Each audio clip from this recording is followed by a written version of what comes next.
What's good, everyone? This is Monaro and welcome to my channel. Today we're going to cover chapters 60 to 81. Hope you enjoy.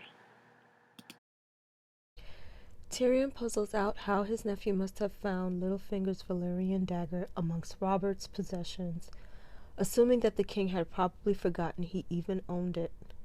Joffrey must then have paid some unsavory freerider to open Bran's throat, though Tyrion still cannot figure out why, attributing it to Joffrey's innate cruelty for the moment.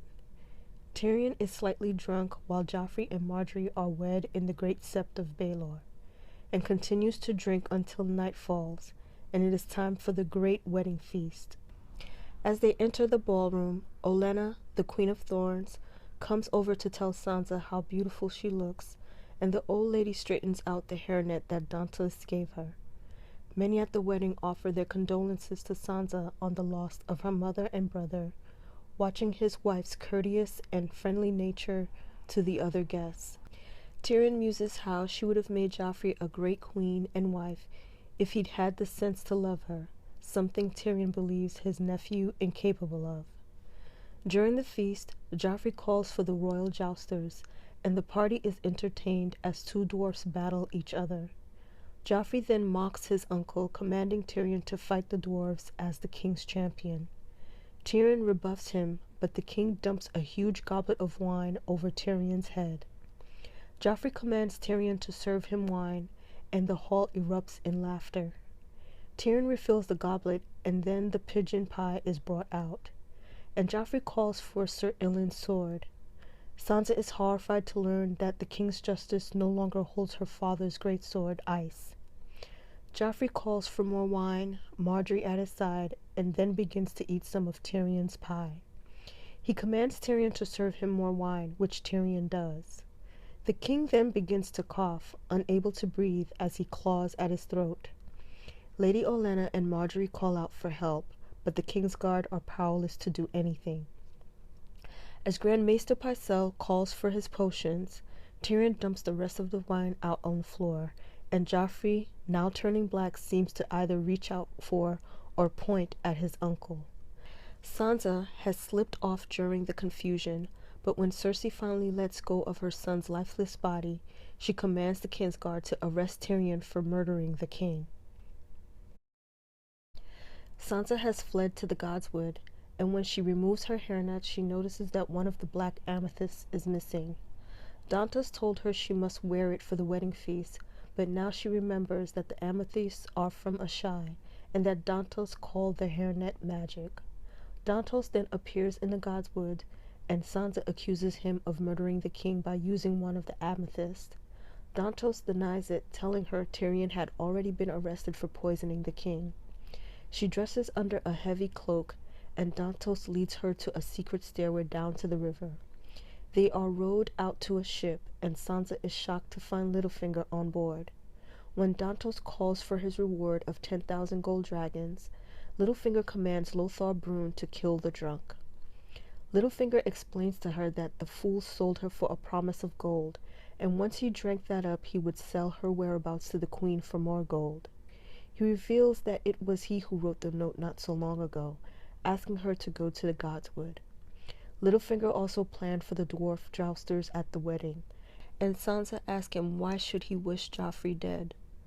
Littlefinger responds, "I have no motive. Always keep your foes confused. Sometimes the best way to baffle them is to make moves that have no purpose. Remember that when you come to play the Game of Thrones." He claims he had her mother's maidenhood and tells her that she could have been his daughter had he and Catelyn wed, and therefore he must look out for Sansa. At an unnamed inn on the road to King's Landing, Jaime hears that the king is dead, his firstborn son, but he is more concerned about Cersei. Jaime and Brienne have already learned of Robb Stark's demise and found out that Lord Clement Piper rode to King's Landing to bend the knee, since his son Mark is held captive at the Twins. When they arrive at the Red Keep, Sir Loras confronts Brienne, accusing her of killing Renly. Jaime reminds the Knight of Flowers that he is his Lord Commander and orders him to sheathe his sword, but has Brienne arrested and taken to a tower cell. Jaime finds Cersei in the castle sept where Joffrey is lying in state and shows her his stump. She asks him to kill Tyrion for murdering Joffrey. Despite Cersei's words that Tyrion threatened her when she held Alayaya prisoner, Jaime tells her he wishes to learn more about what happened. He has sex with her on the mother's altar, and afterwards, Cersei calls it folly, saying that they must be more careful with their father in the castle. He responds that they should stop hiding their love and wed, even if Tommen would lose the Iron Throne. He would still be heir to Casterly Rock, but she sends him away in anger. Jaime then visits his father, and Lord Tywin is furious when he learns that Vargo Hoat maimed his son. The hand of the king reveals that the bloody mummers were routed at Harrenhal, and that Gregor Clegane will kill the goat soon, but is using him for amusement in the meantime. Tywin then speaks of his plans to bribe the High Septon to release Jaime of his vows to the Kingsguard, find a new husband for Cersei, and perhaps marry Jaime to Marjorie. Jaime vehemently refuses to hear of it, stating that he is a knight of the Kingsguard, and that's all he means to be. Lord Tywin turns from his son in disgust, saying, "You are not my son. You say you are the Lord Commander of the Kingsguard? Very well, sir. Go do your duty." Davos and a few hand-picked men he knows to be loyal only to Stannis begin their mission in the dark of night. They find Edric Storm in Palos' Solar, and the Maester tells the boy to listen to Davos, as he is the king's hand. Davos and his men bring Edric in secrecy to a ship of Saladors, and Davos tells the boy that he must go with Sir Andrew Estermont on an adventure. With the boy safely away from Dragonstone, Davos goes to face Stannis. He tells the king that Joffrey is dead, and Melisandre states that Tommen will be named king. When she asks Stannis for the boy, the king warns her that she will pay with her life if she is wrong. Melisandre is sure that Stannis is the one prophesied 5,000 years ago, that the comet was his herald, but Davos reveals that Edric Storm is gone, and judges based on her reaction that Melisandre had not foreseen this in her flames. Davos tells Stannis that a king must protect his people, or he is no king at all. When Stannis draws Lightbringer to behead Davos, the Onion Knight begins to read out the letter that Maester Pylos received from the Night's Watch. The remaining members of the Night's Watch from Castle Black and several people from Molestown man the wall as Mance's army approaches. As the Watch repels attack after attack from their great vantage point, some of the wildlings have reached the gate. To his surprise, Jon is left in command as Donal Noy leaves to defend the gate. Jon orders fire arrows and oil casts dropped on the giants and mammoths, and the defenders once again repel the wildling attack. In the aftermath of the fighting, Jon goes down into the gate tunnel to find Donal Noy dead alongside Mag the Mighty. When Jon tells Maester Aemon the news, the ancient Maester tells him that he must lead the watch now. Arya dreams that she is running with a pack of wolves every night, but by day she is still Sandor's captive. The Hound hit her with the flat of his axe to keep her from entering the Twins. Sandor now intends to take her to the Eyrie and ransom her to Lady Lysa. That night, Arya dreams the wolf dream again, as she watches as the other wolves feast on corpses by the river. She follows a scent that leads her to her mother's body and pulls it from the river. Looking at the corpse, Arya's wolf sense thinks, "Rise, rise and eat and run with us." Then the pack notices men approaching and flees. Arya wakes up. At some point, they encounter a survivor from the Red Wedding, a bowman in service to Sir Mark Piper. The man is injured, and they give him water. Then Sandor gives him the gift of mercy. Later, she and Sandor take on work in a village in the foothill of the Mountains of the Moon, and learns that the Vale Mountain clans have grown bolder and now carry steel. Realizing they will never reach the Eyrie, Clegane decides to head back to Riverrun and attempt to ransom Arya to the Blackfish.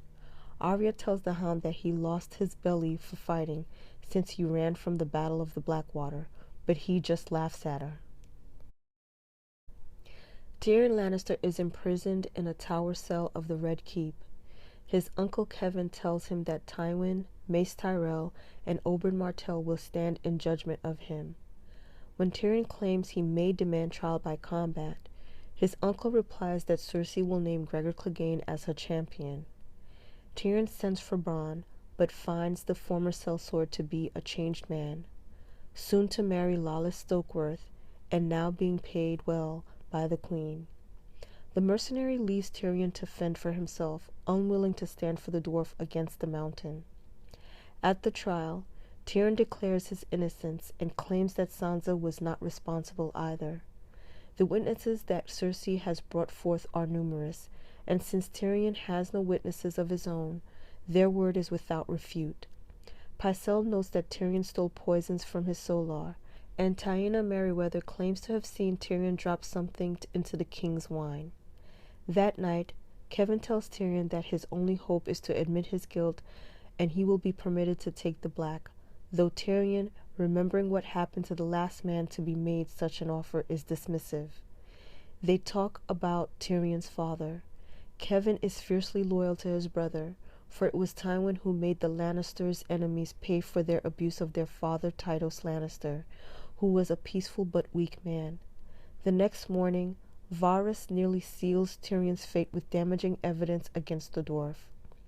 Later, Oberyn Martell visits Tyrion and makes it clear that Cersei has tried to buy his vote in the judgment, mentioning marriage. But the Red Viper has other ideas, and even brings up the point that according to Dornish law, Myrcella is the heir, and that his brother may well crown his ward. Oberyn relates the story Tywin had told him, that it was Army Lorch who killed Elia and her children, but Tyrion tells him the truth, that Lorch only killed Rhaenys, and it was the Mountain who killed Aegon and raped and murdered Elia. The Red Viper speaks of saving Tyrion, not as his judge, but as his champion. Jaime is looking through the White Book, the history of the Kingsguard, updated throughout the ages by the Lord Commander. We learned much about Barristan Selmy, who gained the title the Bold when he was just 10, riding as a mystery knight in a tourney at Blackhaven, where he was unmasked by the Prince of Dragonflies. Barristan was knighted at 16 by King Aegon V and named to the Kingsguard in his 23rd year by Gerald Hightower. The deeds and legends of Barristan the Bold are not lost on Jaime. He recalls the awesome fight between the Sword of the Morning and the Smiling Knight of the Kingswood Brotherhood, and thinks of his own childhood wishes. That boy had wanted to be Arthur Dane, but someplace along the way he had become the Smiling Knight instead. Jaime then receives the 5 Kingsguard currently under his command and tests each of them. He mocks Boris Blount for his cowardice and inability to protect Prince Tommen, and tells him that from here on in, Blount will taste all of the king's food. Blount storms from the room, and Jaime goes after Osmond Kettleblack. Disgusted that an up-jumped sellsword with no reputation has been named to the Kingsguard, Jaime at least concedes that the man probably knows how to fight. Having heard the details of the Kingsguard's willingness to beat Sansa Stark on Joffrey's orders, Jaime commands Meryn Trent to temper his obedience to the king while the king remains a boy, and to obey the Queen Regent, the Hand, and the Lord Commander of the Kingsguard instead. He gets Balon Swan to swear he will remain true to the crown, even though his father and brother's allegiance are in question. Lastly, he questions Loras Tyrell, and finds that the Knight of Flowers as cocky as he himself was in his youth. Jaime asks Loras about the supposed ghost of Renly Baratheon that fought at the Battle of the Blackwater at the van of his father's forces, obtaining an admission that it was Garland Tyrell inside the armor. Then he confronts Loras about Brienne, and commands him to judge the woman fairly on his honor as a knight. Considering Jaime's words about Renly's death, Sir Loras nearly breaks down, stating, "When I saw him all bloody, with her fled, if she's innocent, then Robar and Aemon." Jaime absolves him of killing the 2 Rainbow Guard in a rage, and then sits alone in the room contemplating the other debts he still has to pay. Sansa is alarmed to discover that Littlefinger has no intention of bringing her home. Instead, she is being taken to the Vale of Arryn.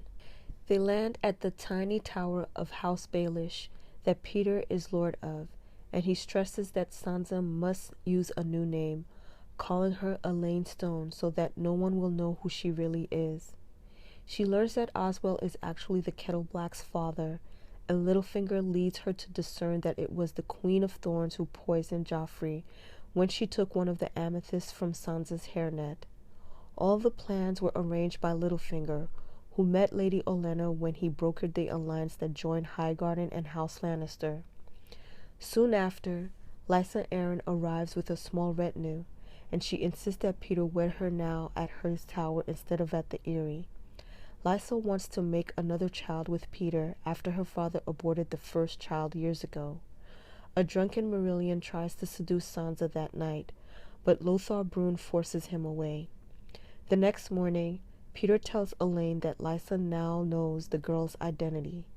Lysa does not like having Sansa around, although she does wish to marry her niece to her son, Robert. Mance's raiders advance under the protection of a giant fortified turtle, but the Night's Watch is able to destroy it.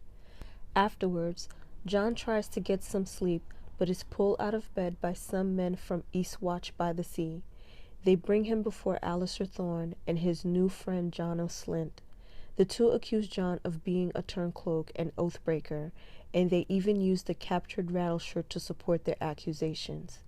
Even Maester Aemon cannot persuade Slint to relent, and the former commander of the City Watch has Jon thrown into an ice cell, relishing the thought of punishing one of Ned Stark's sons. Tyrion wakes up in the morning and readies himself to go to the trial. He considers admitting guilt or demanding a trial by combat. He asks his squire if he thinks that Tyrion did it.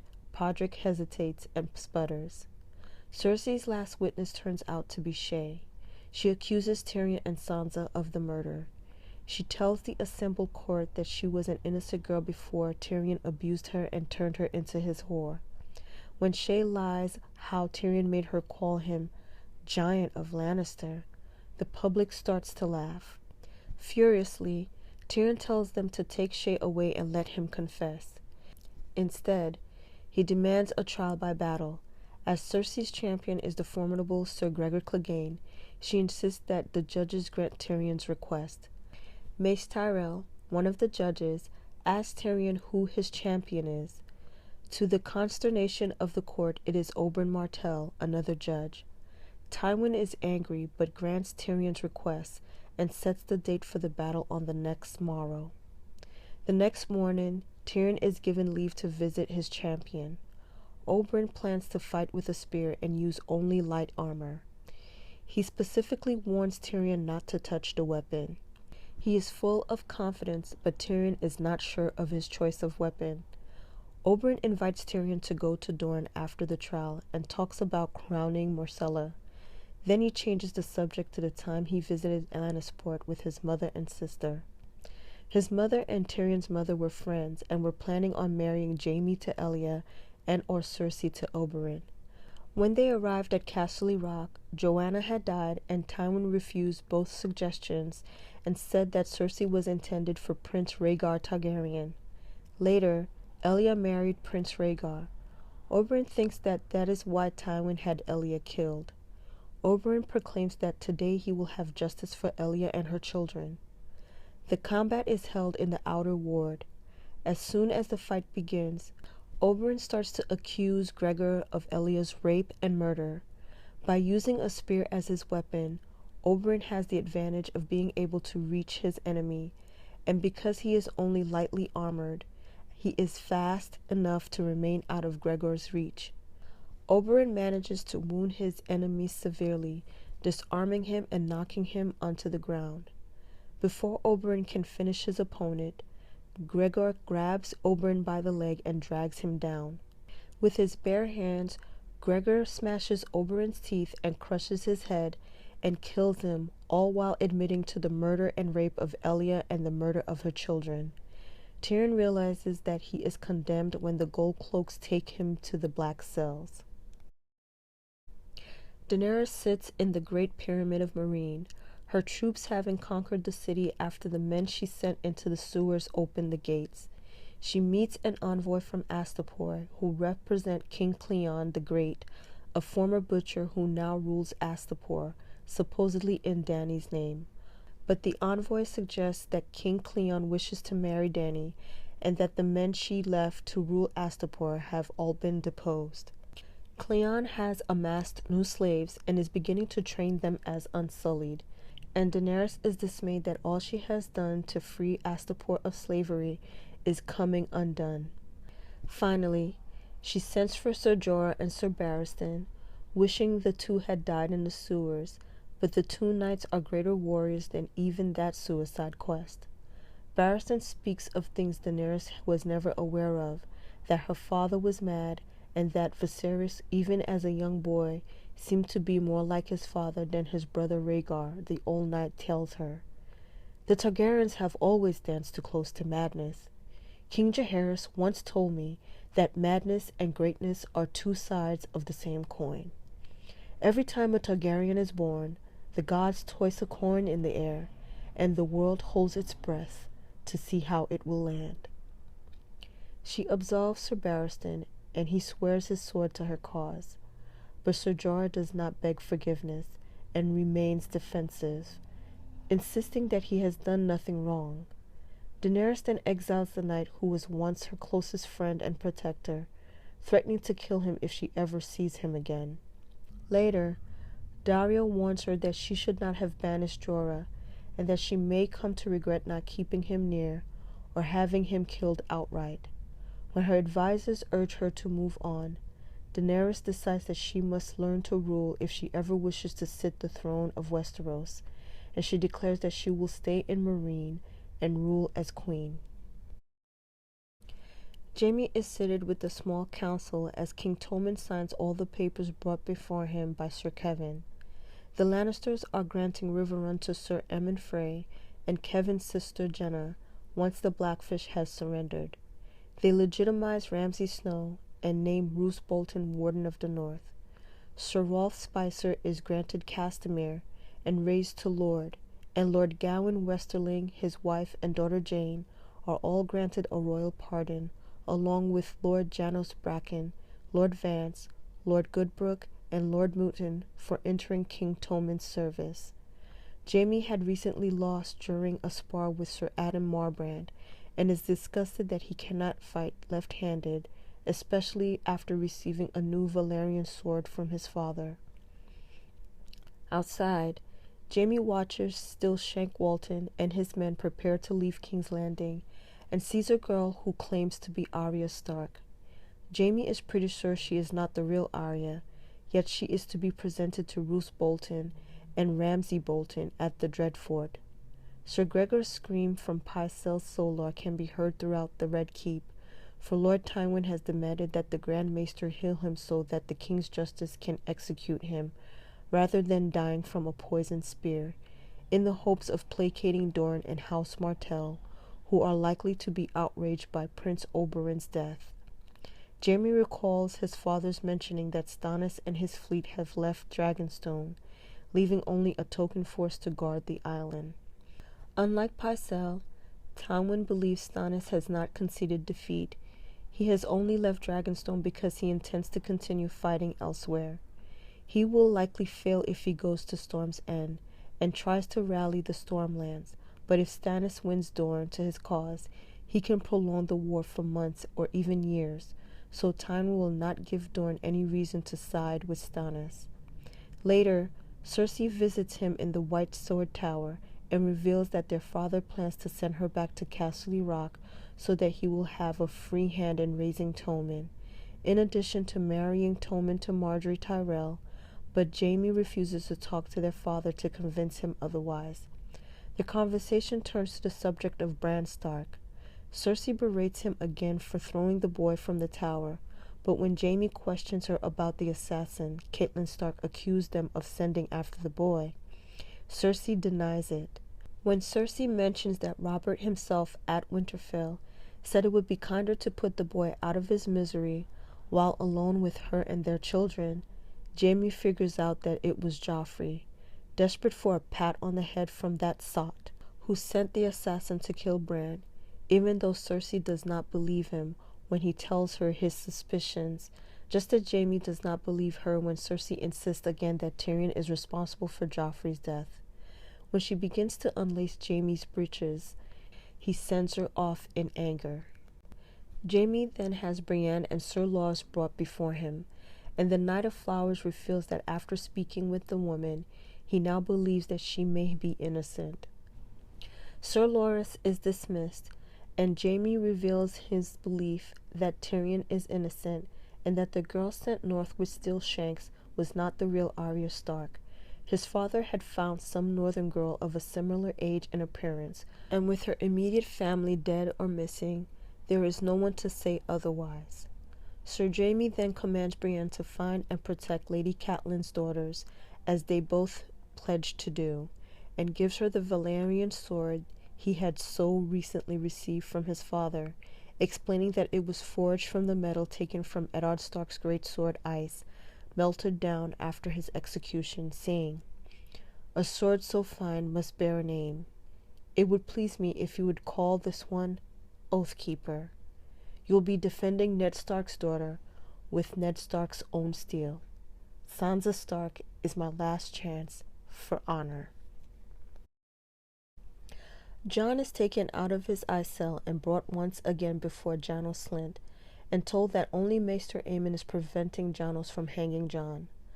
Janos reveals that he will give Jon one last chance to prove his innocence, sending him to meet Mance Rayder as an envoy, but Jon must kill the Wildling King. Beyond the wall, Jon meets Tormund, who treats him with respect, almost as a friend.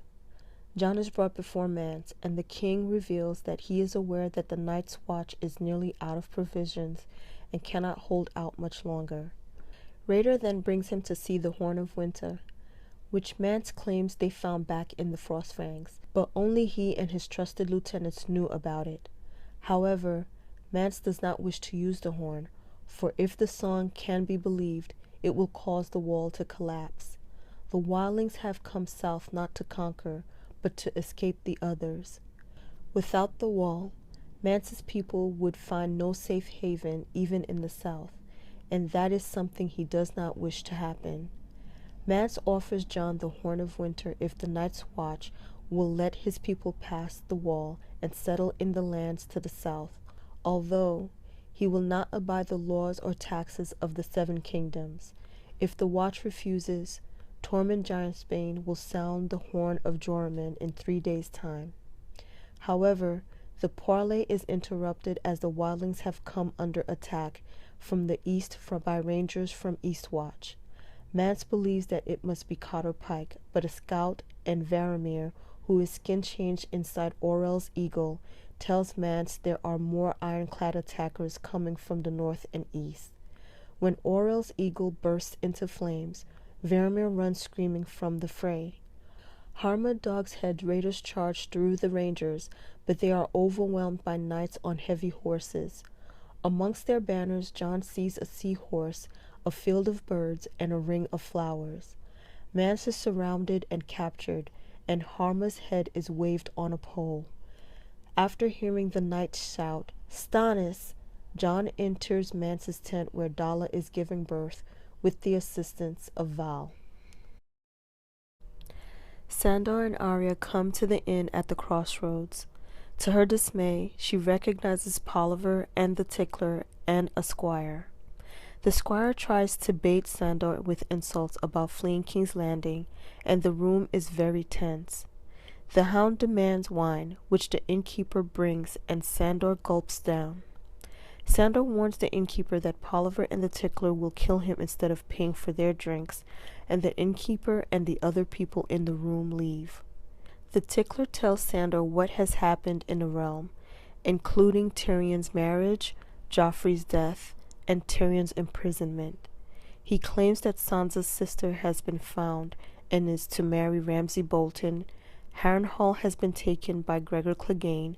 Riverrun is under siege by the Lannisters, and Randall Tarley has taken Salt Pans.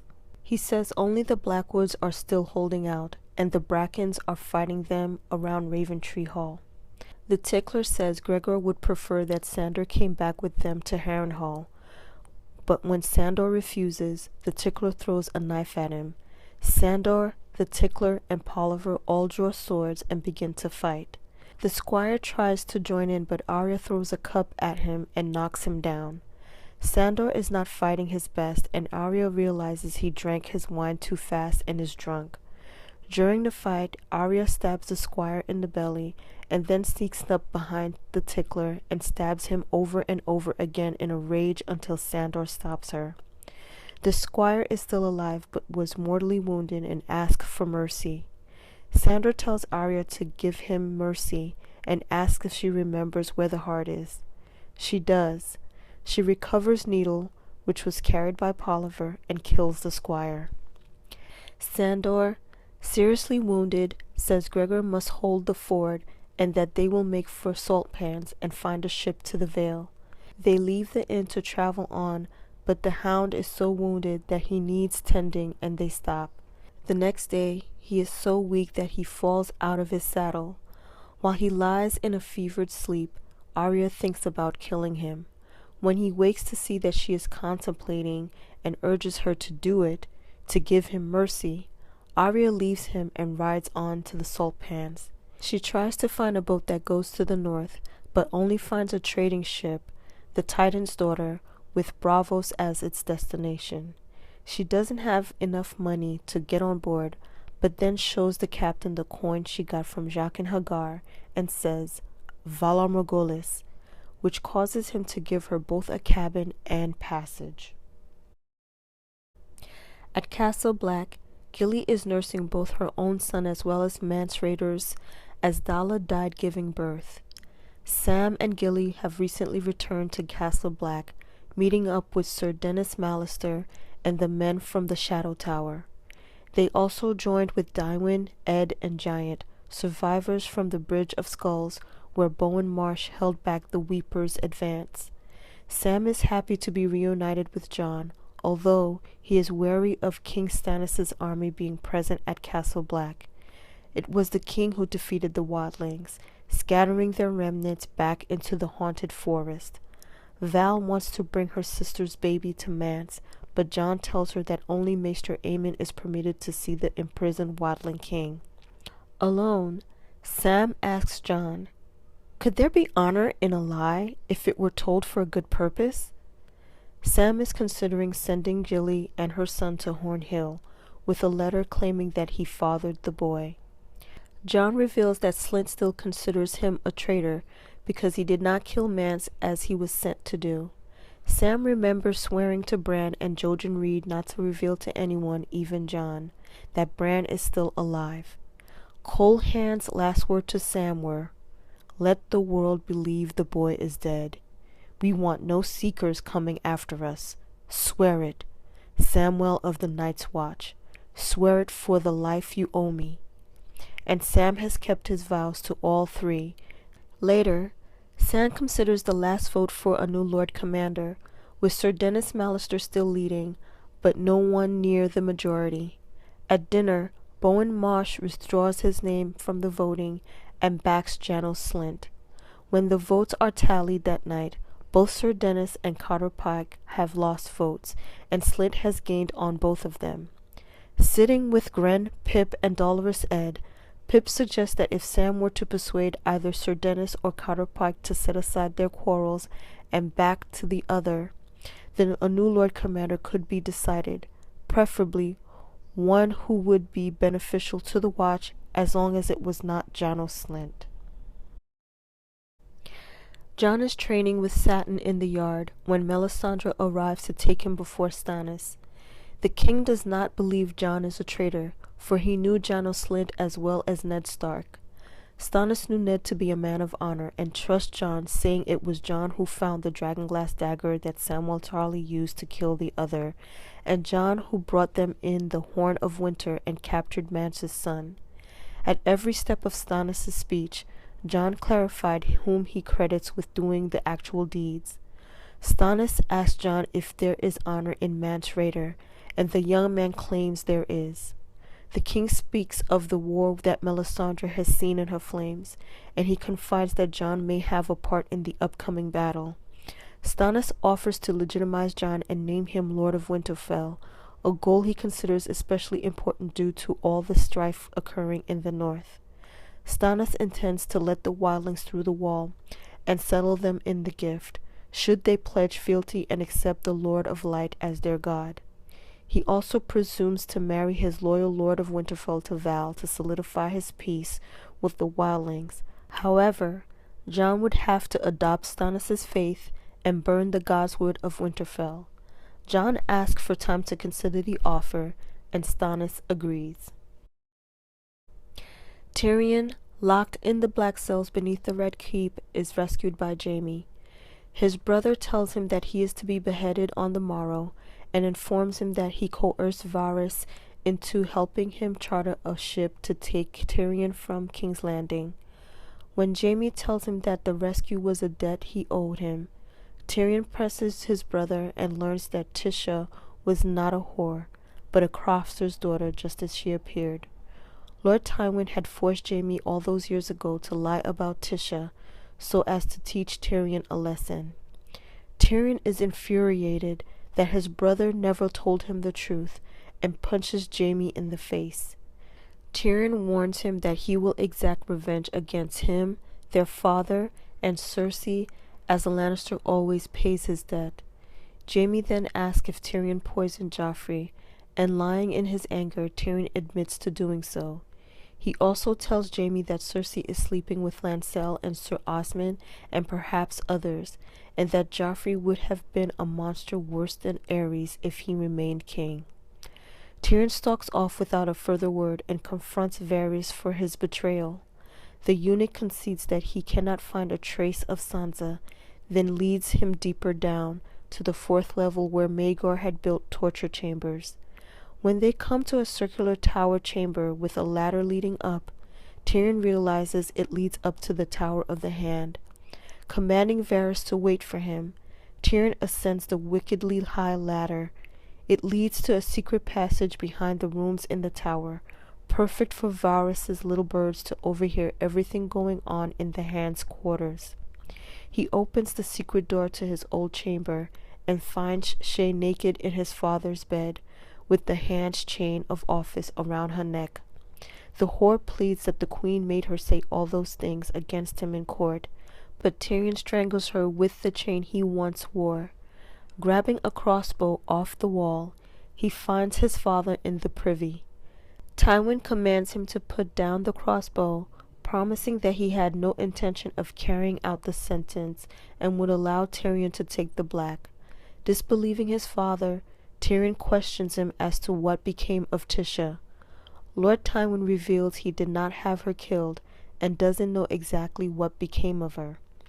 Tywin says he supposed the steward sent the whore on her way. Tyrion then asks where the steward might have sent her, and Lord Tywin replies, "Wherever whores go." Tyrion fires the crossbow, sending the bolt into his father's pelvis, killing Lord Tywin. King Stannis has brought several of the Black Brothers before him to make known his anger about them taking too long to select a new Lord Commander. Stannis sees that Janos Slint's fawning, having known the man as a bribe-taker in King's Landing.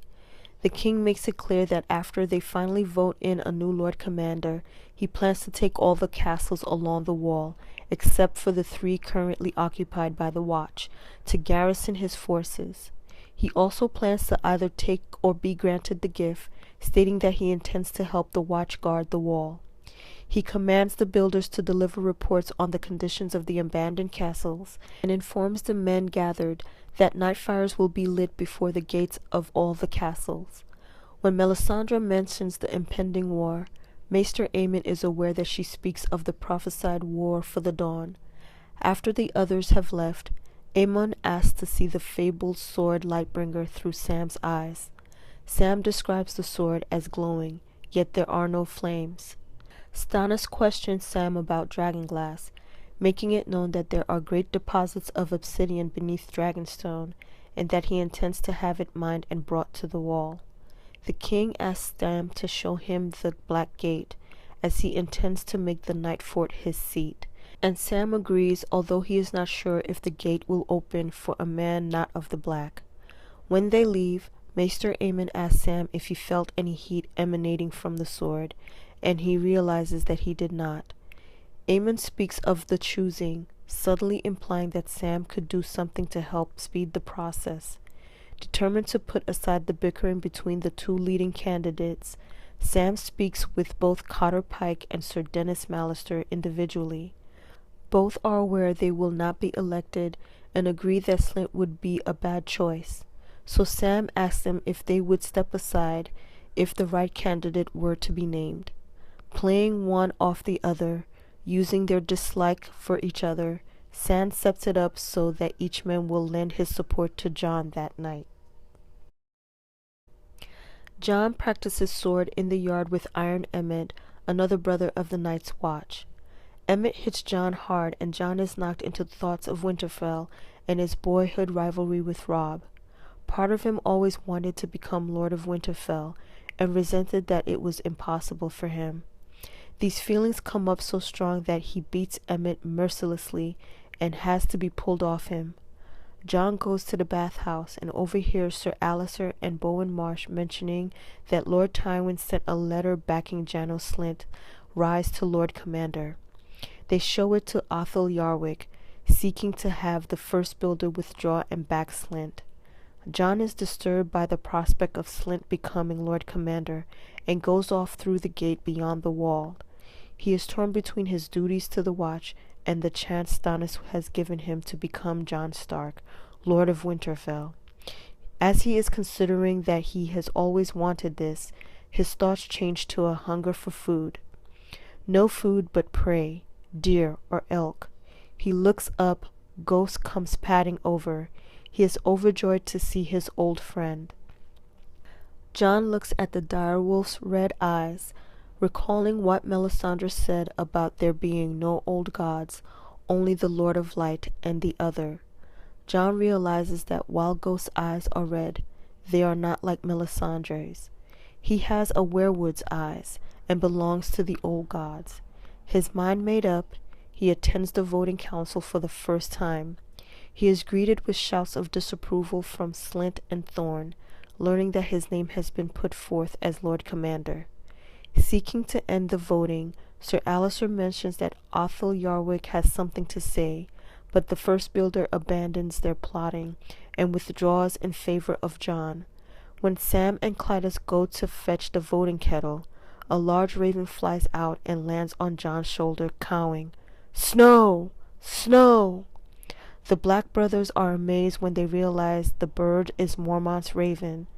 Jon Snow wins the vote in a landslide victory and is named the 998th Lord Commander, but he soon must confront Stannis with the news. At the Eyrie, Sansa awakens to find it snowing outside. She wanders outside and begins to sculpt a snow castle, slowly forming it into a replica of Winterfell. Littlefinger finds her in the garden and helps her to finish the castle. He tells her she is even more beautiful than her mother was at her age, and then proceeds to kiss her. Sansa is shocked by Lord Baelish's actions, but for half a heartbeat she yields.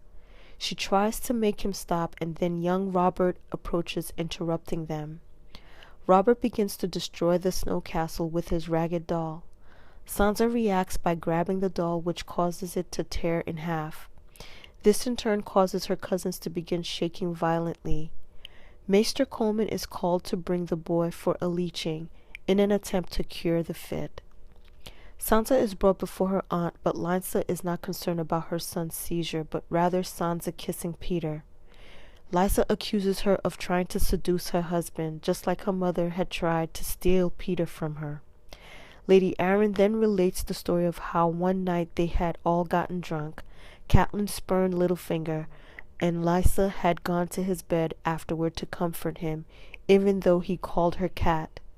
Lysa continues to rant about how her father took their baby away from them, and then grabs Sansa and drags her before the moon door while calling for Marillion. Lysa pushes her closer and closer to the edge until Littlefinger arrives and tells his new wife to release her. Lysa, bordering on insanity, reveals how she had persuaded Jon Arryn to get Littlefinger his first post, and how she had done as he said when Peter told her to put the tears of Lys in her husband's wine. He also told her to write the letter to her sister, falsely naming the Lannisters as Jon Arryn's murderers. Peter promises never to leave her side again, and as she falls into his arms, he tells her he has only ever loved one woman, Cat. He then shoves her out the moon door. He calls for the guards, accusing Meereen of killing his wife. Merritt Frey is approaching the ruins of Old Stones with the ransom for his half-brothers, Stavron Frey's grandson, Peter Pimple. He is considering all the ill luck throughout his life, starting as a squire, where in a battle against the Kingswood Brotherhood, he got hit on the head so hard he was unable to ever truly fight again, which left him unable to reach knighthood. His father has always mocked him as Merritt Muttonhead, and all he was good for during the Red Wedding was to drink the Great John under the table. Merritt recollects how his father ordered the massacre of the Starks at Edmure Tully's wedding, but it was Lame Lothar and Roose Bolton who had masterminded the whole affair. He considers how things at the Twins will turn worse for him when his father dies, as Ryman stands to inherit, and his sons Edwin and Blackwalder after him. Merritt feels that if he could accomplish this task, maybe his luck would change for the better, considering that Peter is Sir Ryman's son. However, he has failed at everything in his life, including his role in keeping the Great John too drunk to fight. The man killed or maimed 4 men, and it took 8 to finally get him in chains. When he reaches the site of King Christopher's sepulchre, he finds the outlaws who captured Peter. They surround him and take the gold he carried for the ransom. Merritt demands to see Beric Dondarrion, but Lem and Tom inform him that the Lightning Lord was needed elsewhere. They lead him to the tree from which Peter Pimple is hanging, and then Lem ties a noose around Merritt's neck.